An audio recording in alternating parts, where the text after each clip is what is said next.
बिस्मिल्लाहिर्रहमानिर्रहीम। अस्सलाम वालेकुम दोस्तों, एक नई वीडियो के साथ हाजिर हैं। चले अपनी वीडियो स्टार्ट करते हैं। अभी कुछ दिन पहले मैंने आपको खबर दी थी कि स्लोवाकिया ने अपने MiG-29 फाइटर जेट्स जो हैं उनको यूक्रेन भेजने का फैसला किया। लेकिन आज स्लोवाकिया की मिनिस्ट्री ऑफ डिफेंस की तरफ से एक खबर आ गई है, एक क्लैरिफिकेशन आ गई है कि इस वक्त हमारा कोई MiG-29 जहाज जो है वो यूक्रेन के हवाले नहीं किया गया। उनका कहना है कि हमारा कोई भी MiG-29 जो है वो यूक्रेन को नहीं दिया गया।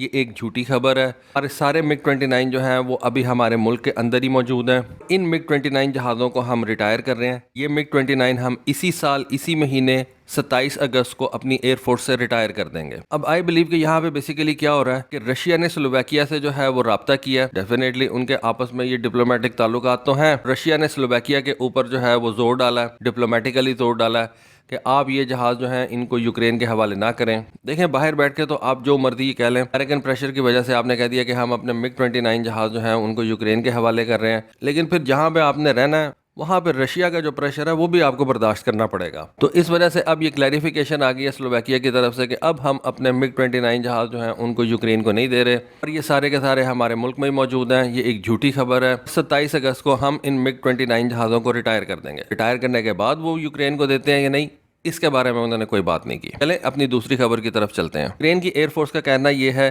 कि हमने 2 दिन के अंदर रशियन एयरफोर्स के 3 KA-52 अटैक हेलीकॉप्टर्स को जो है वो शॉट डाउन कर दिया।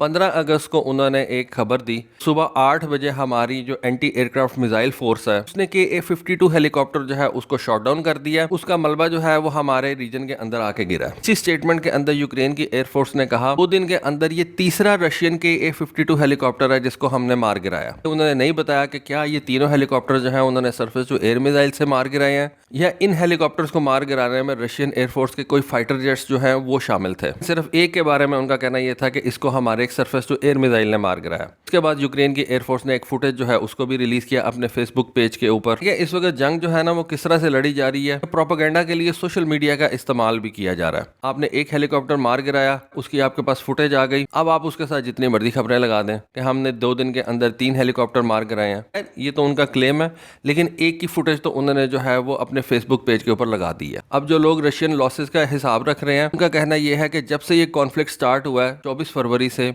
तब से आज तक रशिया के 15 KA-52 अटैक हेलीकॉप्टर जो है उनको यूक्रेन ने मार गिराया। अब इन KA-52 हेलीकॉप्टर्स ने कितना ज्यादा बेहतर परफॉर्म किया इस कॉन्फ्लिक्ट के अंदर, ये बात इतनी ज्यादा अहम नहीं रह जाती जितनी ये खबर अहम हो जाती है कि पूरे कॉन्फ्लिक्ट के अंदर 15 KA-52 हेलीकॉप्टर जो है वो गिरे हैं। डेफिनेटली रशिया ने सैकड़ों की तादाद में ये KA-52 हेलीकॉप्टर्स कॉन्फ्लिक्ट के अंदर इस्तेमाल किए होंगे। इन्होंने अपने मिलिट्री ऑब्जेक्टिव जो है उनको अचीव किया होगा, लेकिन इस हेलीकॉप्टर की कामयाबी की खबरें बाहर नहीं आती। अगर ये हेलीकॉप्टर गिर जाता है तो उसकी खबर जो है वो बाहर आती है। इससे आपको वेस्टर्न मीडिया की जो पावर है उसका भी पता चलता है। ये खबर भी यूक्रेन के हवाले से ही है। लैटविया ने यूक्रेन की मिलिट्री को 4 हेलीकॉप्टर जो है वो फराहम कर दिए हैं। ये चारों हेलीकॉप्टर यूक्रेन को मिलिट्री असिस्टेंस के प्रोग्राम के तहत दिए गए हैं। लैटविया ने ये हेलीकॉप्टर यूक्रेन के मिलिट्री को डोनेट किए हैं। यूक्रेन की मिलिट्री का कहना यह है कि वो जल्द ही इन हेलीकॉप्टर्स को अपने एविएशन फ्लीट के अंदर इंडक्ट कर लेंगे और इनको इस्तेमाल में ले आएंगे। ये जो 4 हेलीकॉप्टर्स लैटविया ने दिए हैं इस वक्त यूक्रेन को, इनमें से 2 जो है वो Mi-17 हेलीकॉप्टर्स हैं और 2 जो है वो पुराने Mi-2 हेलीकॉप्टर्स हैं। ये हेलीकॉप्टर्स आपने शायद कभी भी ना देखे हो पहले,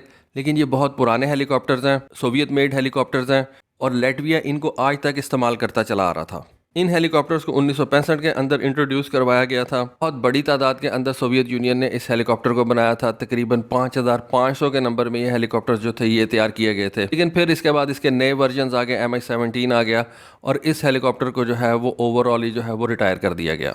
आज की आखिरी खबर जो है वो UAE के हवाले से है। अब यहाँ पे आपको सुन के हैरानगी होगी कि UAE की एक फर्म है हाईलैंड सिस्टम्स। ये कंपनी जो है ये एक फ्यूचरिस्टिक सबमरीन तैयार कर रही है। अगर आप इस सबमरीन के डिजाइन को देखें तो आपको ऐसे लगेगा कि ये B-2 बॉम्बर की तरह की एक सबमरीन है। सबमरीन के बारे में हाईलैंड कंपनी का कहना यह है, क्योंकि एक UAE बेस्ड कंपनी है, क्योंकि एक UAE बेस्ड स्टार्टअप है, उन्होंने कहा है कि ये सबमरीन जो है ये ट्रूप ट्रांसपोर्ट के लिए इस्तेमाल की जा सकती है, वेपन्स को कैरी करने के लिए इस्तेमाल की जा सकती है और इसके अंदर हम जो है वो टॉर्पीडोज फिट कर सकते हैं। 5 से 10 ट्रूप्स जो है वो ये सबमरीन लेके जा सकती है। इसकी रेंज कितनी है ये इसके साइज पे डिपेंड करेगा। लगता नहीं है कि ये कोई बहुत बड़ी सबमरीन है, बड़ा अनयूजुअल सा डिजाइन है। जिस तरह से ये फ्लाइंग विंग एयरक्राफ्ट होते हैं उस तरह से इस सबमरीन को डिजाइन किया गया है। अगर हम इस सबमरीन की इस तस्वीर को देखें तो हमें नजर आता है कि एक बंदा जो है वो इस सबमरीन को ऑपरेट कर रहा है, 10 बंदे जो है वो उसके पीछे बैठे हुए हैं और इस सबमरीन ऑपरेटर की एक साइड के ऊपर 3 टॉर्पीडोज जो हैं उन्होंने शो किए हुए हैं और दूसरी साइड पे भी 3 टॉर्पीडोज जो हैं वो शो किए हुए हैं। ऐसा कि मैंने कहा कि ये कोई बहुत बड़ी सबमरीन नहीं लग रही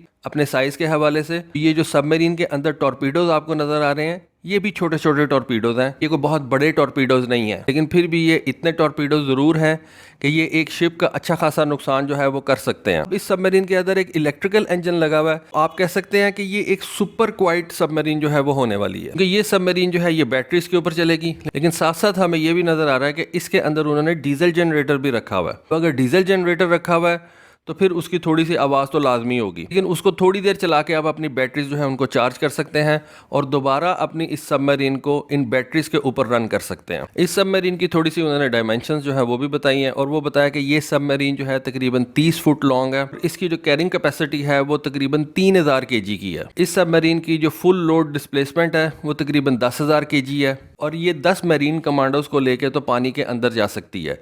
इसकी टॉप स्पीड जो है वो 27 नॉट होगी और क्रूज स्पीड इसकी 16 नॉट्स होगी। 6 मिनी टॉर्पीडोज ये उठा के लेके जा सकती है और ये सबमरीन की दुनिया में बिल्कुल एक नया कॉन्सेप्ट है जो वो लेके आए हैं। अब ये कॉन्सेप्ट कितना ज़्यादा सक्सेसफुल होता है ये तो आने वाला वक्त बताएगा। तो ये थी आज की वीडियो, ये थी आज की इन्फॉर्मेशन। होपफुली आपको आज की वीडियो और इन्फॉर्मेशन पसंद आई होगी।